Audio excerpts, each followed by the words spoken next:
My mom, a 50-year-old female, has had a very interesting life, if that's the correct adjective in this sense. She was never a bright student, which was fine because my grandparents believed that women needed to take care of the house and family. She grew up with those beliefs and continues to hold on to them today. She got married to my dad 2 years after she finished school, when she was 20. At 21, she had my oldest sister, Jasmine, now 29, and 2 years later, she had me, Bianca, now 27. Both my sister and I were always closer to Dad. He didn't share the same views as Mom and was very supportive. He encouraged us to do well in school, enrolled us in a bunch of extracurricular activities, and made it a point to always be there. He drowned me in art supplies because I loved sketching, and he never let my sister miss a single day of soccer practice because that was where she showed potential. She was always there for us, and this really irked my mother. She didn't like us having hobbies. She didn't like the fact that we were academically inclined, and our nature and Dad's support actually caused her to lose a lot of respect in her family. My maternal grandparents, in particular, didn't like us much. All of this changed when Dad passed away when I was 11. He was in a car crash, and after being hospitalized for a few days, he passed away. This was a huge emotional and financial blow for my mother, and of course, for us too. I don't want to go into the emotional ordeal we went through because it's not relevant, but financially we were done for. Dad's hospital stay had racked up thousands of dollars, and we didn't have enough insurance to cover it. Most of his savings went to pay the bills, and my mother had no savings of her own since she wasn't employed. A few weeks after his death, I remember we had to sell a lot of our stuff. I sold my art supplies. My sister stopped going to soccer practice, and we were given household chores to do. My life had completely changed, and I hated every bit of it. But there was nothing I could do because I was still dependent on my mother. That's when my paternal grandparents stepped in to help, and we had never been very close because they lived 3 states away and we didn't see each other much. But whenever I did meet them, they were always sweet to me. When my grandfather came to visit us, he was shocked to hear that Mom had sold my stuff to make ends meet. He offered to cover the costs of our hobbies and interests, but my mother shut down the proposal, saying she needed money to help us survive, not to fund our useless interests. She said if he wanted to send money, it should be for groceries or electricity. My grandfather got annoyed and said she could work to make ends meet, and he would be willing to take over the extra costs. Ensuring our survival was her responsibility, and he'd only help if she fulfilled her duties. My mother said no, and that was that. Even at that point, my mother still hadn't started working and was living off handouts from family. These handouts were not consistent. Some months we had a lot, and some months we had next to nothing. It was mostly her parents paying our way, as she flat out refused to get a job, insisting it was the duty of the men in her family to support her. She genuinely believed it was a man's job to provide. This went on for a few months, and her parents took pity on her and us, providing for our needs. But soon enough, that money stopped coming regularly. Mom was severely cash-strapped, and Jasmine and I had to take odd jobs for extra cash. Every weekend, we could be seen at a neighbor's house walking their dog, weeding their garden, etc. It was tough, but even then, Mom didn't start working. Finally, her parents had had enough and they sat her down for a talk. They told her they could no longer support her and us because they had planned to live out their retirement years a certain way and couldn't afford to take care of us anymore. This came as a huge shock to Mom, surprised because she had assumed that since Dad had died, it was her father's responsibility to take care of her. Since men provide, it was hard to argue with that logic, especially since my grandparents had raised her that way. But now they were changing their tune. They said it was the job of the husband to provide for his wife, and if the husband is no more, then the wife needs to provide for the kids. They were essentially cutting her off because it had been made clear to both my mom and her sister that all their property would go to their brother. It was a show with a lot of name-calling and tears, but my grandparents wouldn't budge. My mother asked her sister, Auntie Janice, for help. Now, Auntie Janice was a great woman and had a soft spot for us. Her husband was a surgeon, and even though they didn't interact with us much, he was willing to help. But what we got from them wasn't enough to support a family of 3. So, Mom went back to my paternal grandparents. My grandfather was more than willing to help, but only on the condition that my mom worked too. She had no choice but to agree because there was no way we could survive without their help. She got a housekeeping job at a nearby hotel, and it paid decently, so our lives were back on track. With help from our uncle and grandpa, we were back to living comfortably. This arrangement continued for the next 2 years until I was 14 and my sister was 16. And that's when our mother introduced us to Dan. Dan was her new boyfriend, and they wanted to get married. One look at him, and Jasmine and I were disgusted. He looked and smelled like a pig, and I'm not exaggerating. It felt like the last time he bathed was in high school. He reeked of cigarettes and had this lost look on his face, as if he couldn't register a single word anyone said to him. Needless to say, Jasmine and I didn't just disapprove of him. We hated him with all our hearts. Unfortunately, Mom was madly in love with him, or so she claimed. They got married in a hush-hush ceremony, and Jasmine and I were sworn to secrecy. We couldn't tell anyone on Dad's side of the family that Mom had gotten married again. She was worried that if our grandparents found out, they'd stop the monthly payments, and since it was a generous amount, we genuinely couldn't have done without it. So Jasmine and I kept quiet. I don't know what was going through Mom's head when she married Dan was the thought that she wouldn't have to work anymore. I think she believed that if she got married and had a man in her life, he'd take care of everything. I'm sure that was her assumption because a week into their marriage, she quit her job and was back at home. The problem was, Dan was unemployed, chronically unemployed. He couldn't hold a job for more than 2 months, and after that, he'd sit at home playing video games. Then maybe he'd look for another job when he got bored of the games. All of Mom's dreams came crashing down because this man had no intention of providing for any of us. Jasmine and I went back to doing odd jobs for people to earn some spending money. In this family of 4, most of the money came from my father's parents or my mother's sister's husband. It was dysfunctional to say the least, and Jasmine and I were desperate to move out. We kept our interactions with Mom and Dan to a minimum, focusing on school and our part-time gigs. This was the setup for the next 4 years until I left for college and went low contact with Mom. By the time I was on the verge of leaving, Mom and Dan were having problems. In addition to being unemployed, Dan was also a serial cheater, which honestly came as no surprise to either me or my sister. Mom kept forgiving him or pretending not to notice, but things were messy. Once I went to college, I went very low contact with Mom. I stayed in touch with my grandparents and aunt and uncle, so somehow my mother always had information about what was going on in my life. I graduated from college when I was 23 and landed a decent job after that. The problem was that I graduated right before COVID, so my promotions and raises were small. I couldn't save as much as I thought I would, and life kind of came to a halt for a bit. My grandpa, the good one, offered me some help, but I didn't want to burden him, so I said no. Thankfully, I wasn't laid off, so I shouldn't complain too much. A few months ago, I got a promotion at work and a hefty pay raise. This put me in a comfortable position to buy a small house, since I'd also saved during the COVID years. I lived as frugally as possible, and even though I targeted becoming a homeowner by 25, this was just a 2-year delay, so I was happy. I don't know how, but my mother found out I'd bought a house. She called me saying she wanted to meet me because it had been so long since she saw her baby. I knew something was up because the last time I saw her was during my final semester of college. I had never asked to meet her after that, and she had never offered. I told her I'd let her know when I was free and get back to her. I wasn't planning to get back to her ever. She then said it was urgent and that I needed to let her know soon. I knew she wanted something from me, so I made an excuse and ended the call. 2 days later, she called again, saying she was in a bit of a mess and needed my help. Before I could even agree to help, she said she heard I bought a house and wanted me to let her and Dan move in. They basically wanted to move in together into my house.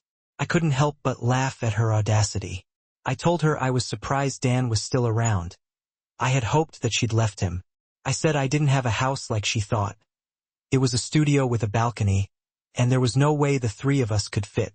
I didn't want to tell her that I didn't want her there, so I hoped the size and space arrangement would be enough to deter her, but I'd been too hopeful. She told me, since it was a 1-bedroom apartment, I could vacate it so Dan and she could move in together. I told her there was no way that was happening.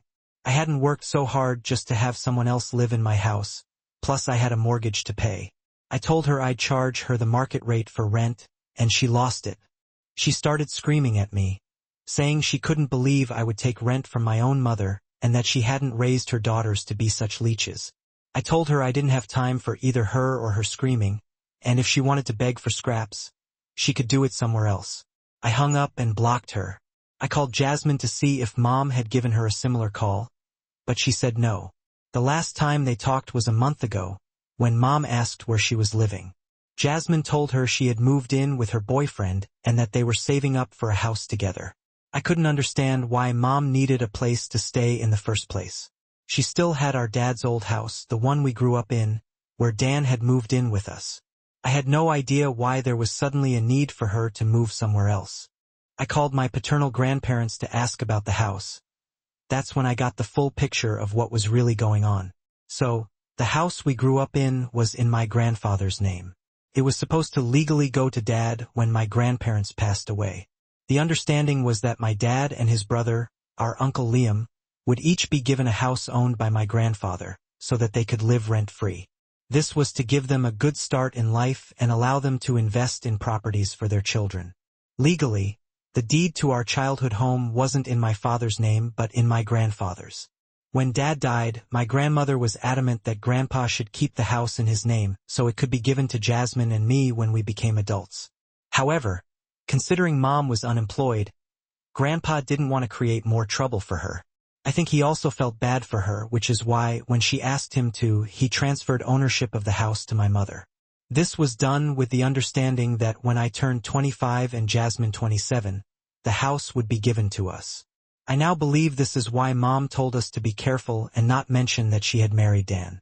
Word eventually got out, though.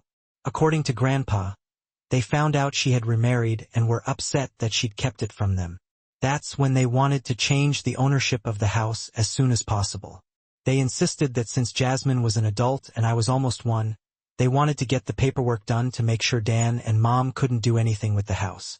But very conveniently, a few weeks after they made their intentions clear, Mom told them Dan had left her for another woman.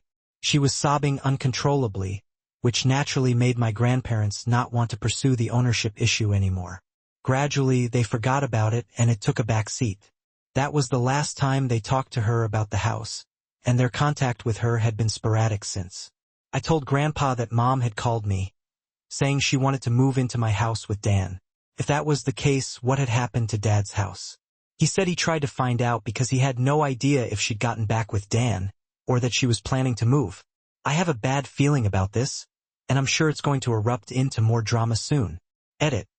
To everyone who commented, surprised that I didn't know such important details about my mother's life. This is what happens when you go low contact. I chose to cut her out of my life and I have no regrets. The minute I turned 18, I bolted from the house and her life, and I've been very formal with her since. That's why I didn't know that Dan had left her, or that he'd come back. As for why Jasmine and I didn't know about the house, well, we were kids. We assumed our mother would protect us, and so did our grandparents. That's why the topic of property or home ownership never came up. Grandpa and Grandma never fought to discuss it with us because, at the time, we were minors, and they were dealing with our mother who was supposed to take care of us, not cheat us. As of now, Jasmine and I don't know what happened to Dad's house, but we're going to ask Mom and possibly stay intervention if it comes to that. I'll keep you guys updated. Update. One thing's for sure, things are bad. 2 weeks after my first post, Jasmine, her boyfriend, my grandparents, and I decided to meet with Mom and try to see what was going on. We didn't tell her we were coming, so she was surprised when we showed up. The best part? When we went to our house, Dad's house, our childhood home, the door was opened by a young couple. We initially thought they were relatives of Dan's or maybe Mom's friends, but they said they were the owners of the property. I wanted to laugh because I didn't believe them, but what they said was true. Mom had sold the house without informing either Jasmine or me, or getting my grandparents' consent, and interestingly enough, the sale had happened over 6 months ago. Our house had been sold by her 6 months ago on the sly. Now there's nothing we can do, unfortunately, since the paperwork and transfer of ownership were never completed by my grandparents. She was the legal owner of the house and it was within her rights to sell it. This has come as a huge shock to everyone, and we all feel betrayed and disgusted. We tried to find out where she was living. It was in some shady neighborhood downtown, in a one-bedroom flat surrounded by junkies. This was Dan's place, and I wasn't surprised. He looks like a junkie himself, so it made sense when Mom saw us standing together. She turned as white as a ghost. She literally tried to close the door on us, but we weren't having it. Thankfully, we had Jasmine's boyfriend with us. He's a strapping man, 6 feet 4 inches and pretty intimidating. We forced our way inside, and there was Dan lounging on the sofa with a cigarette in his hand and a dazed look on his face. Mom nervously greeted us, but we went straight for the jugular. I told her I knew Dad's house was supposed to go to us, and she had sold it without informing Jasmine, me, or our grandparents. She burst out crying, saying that if she hadn't done it, Dan wouldn't have come back. Basically, she launched into this long, sobbing story about how Dan had left her twice for 2 different women. When Mom had that conversation with Grandpa about the house and told him Dan had left, he had actually left. She had to beg and plead for him to come back. He finally returned when he got kicked out of his new girlfriend's house. Then a year later, Mom caught him cheating with a girl barely out of her teens. I just looked at her, like she was insane.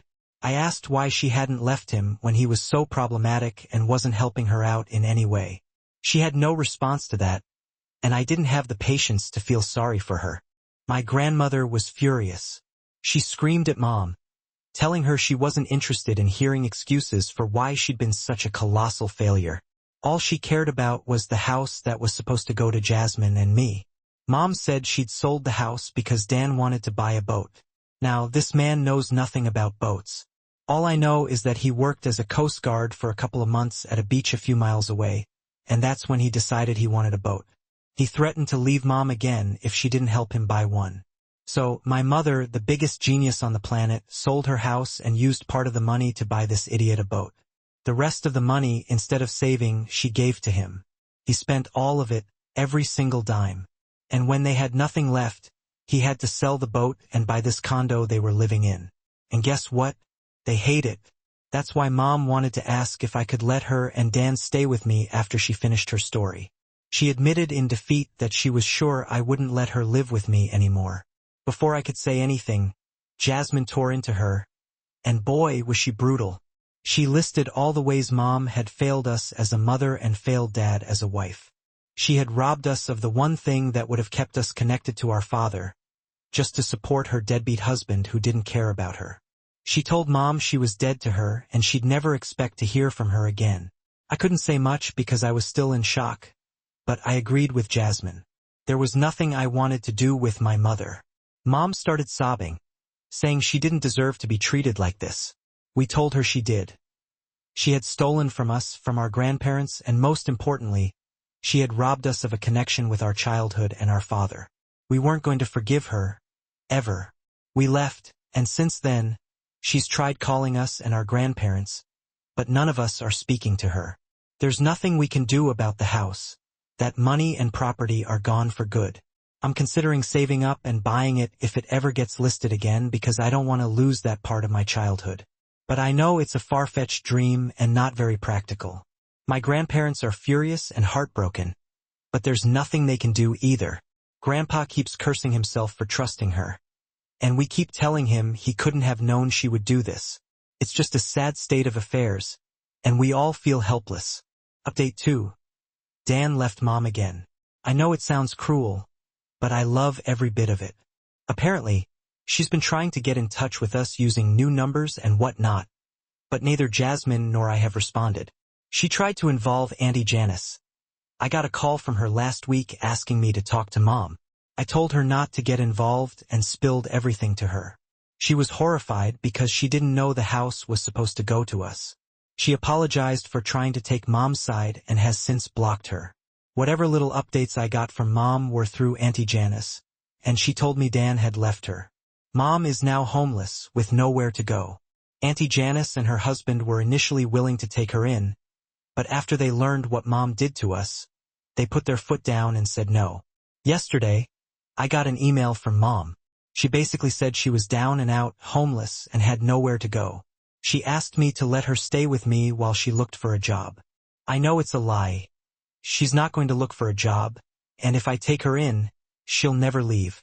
I haven't responded yet because I don't want her here, but I also feel bad about letting her live on the streets.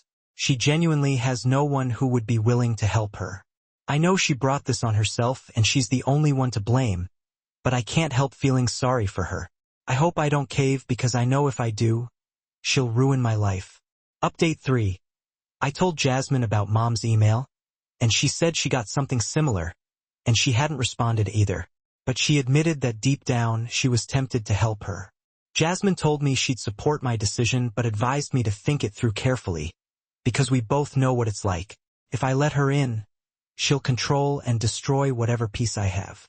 After a long talk, Jasmine knocked some sense into me. Thankfully, I ended up responding to Mom. I wrote her a long email, telling her I wouldn't help her, neither now nor ever. I let everything out, the betrayal, the anger, the resentment, the disgust. I marked her email as spam, so I don't know if she's responded. I did send her contacts for some women's shelters that could help her, but that's as far as I'll go. She has been emotionally negligent and financially malicious our whole lives, and she doesn't deserve our help anymore. I don't know what she's going to do, and I've asked Auntie Janice to keep me out of it. I don't need updates on her life. She's not my mother anymore, and she was the worst part of my childhood. I'm ready to leave her behind.